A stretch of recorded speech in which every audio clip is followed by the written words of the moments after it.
ગબ્બર ઠાકોર અને અર્જુન ઠાકોર પાકિસ્તાનથી આવ્યા છે ને, એટલા માટે જ આપણા ગુજરાતના ઠાકોર સમાજનું જે બંધારણ કર્યું છે ને, એ વારંવાર તોડ કરે છે. આવું ભાઈ હું નથી કહેતો, આવું અત્યારે હાલ ગુસ્સે ભરાઈને અર્જુન ઠાકોર ખુદ કહે છે કે તમે બધા અમને બંને ભાઈઓને જ કેમ ટાર્ગેટ કરી રહ્યા છો. આપણા પાટણ, બનાસકાંઠા, વાવ, થરાદની અંદર આપણા જે ઠાકોર સમાજનું બંધારણ કરવામાં આવ્યું, એ બંધારણમાં આ વખતે જે નવા લગ્ન થયા એમાં ભાઈ ઘણી બધી જગ્યાએ ડીજે વાગ્યું છે ને ઘણી બધી જગ્યાએ બંધારણ તૂટ્યા છે. આવું અર્જુન ઠાકોર અને ગબ્બર ઠાકોરના ભાઈ પણ ખુદ કહી રહ્યા છે અને તે વિડીયો સાથે ઘણા બધા પ્રૂફ પણ બતાવ્યા છે. મિત્રો, અત્યારે હાલ તમે જોતા હશો કે 2 દિવસથી જે સમાચાર ચાલી રહ્યા છે કે આપણા પાટણના હારીજની અંદર જે અર્જુન ઠાકોર અને ગબ્બર ઠાકોરના સગા સંબંધીના ત્યાં બંધારણ તૂટ્યું, એમાંથી ક્યાંક ને ક્યાંક અર્જુન ઠાકોર અને ગબ્બર ઠાકોરનું પણ નામ આવે છે. અને બીજી બાજુ ભાઈ ગબ્બર ઠાકોરના જે સંબંધી છે જે વાખુંદર ગામની અંદર ત્યાં પણ બંધારણ તૂટ્યું છે.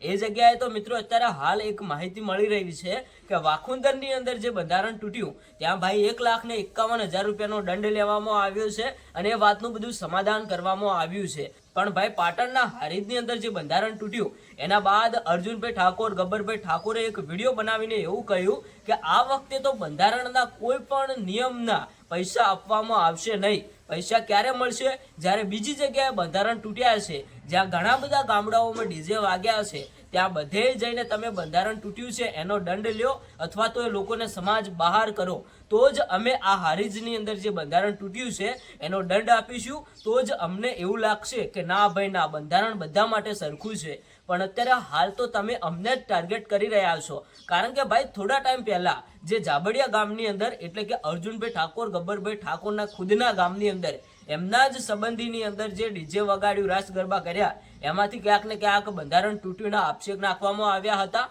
અને એમને 1 વર્ષ માટે સમાજ બહાર કરવામાં આવ્યા હતા. તો મિત્રો, અત્યારે હાલ સોશિયલ મીડિયાની અંદર ઘણા બધા વિડીયો વાયરલ થઈ રહ્યા હતા.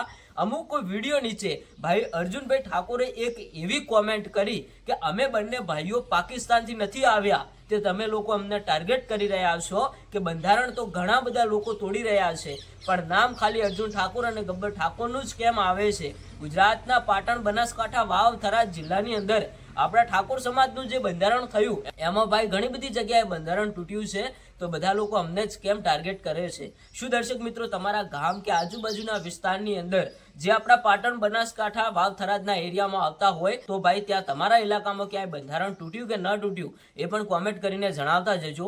કારણ કે ગબ્બર ઠાકોર, અર્જુન ઠાકોર અને એમના નાના ભાઈ ઘણા બધા વિડીયો સાથે પ્રૂફ પણ બતાવી રહ્યા છે અને એવું કહે છે કે ઘણી બધી જગ્યાએ બંધારણ તૂટ્યું છે, તમે લોકો અમને જ કેમ નિશાન બનાવો છો? હવે દર્શક મિત્રો, આ બાબતે તમારું શું કહેવું થાય છે તમે કોમેન્ટ કરીને જણાવતા જજો.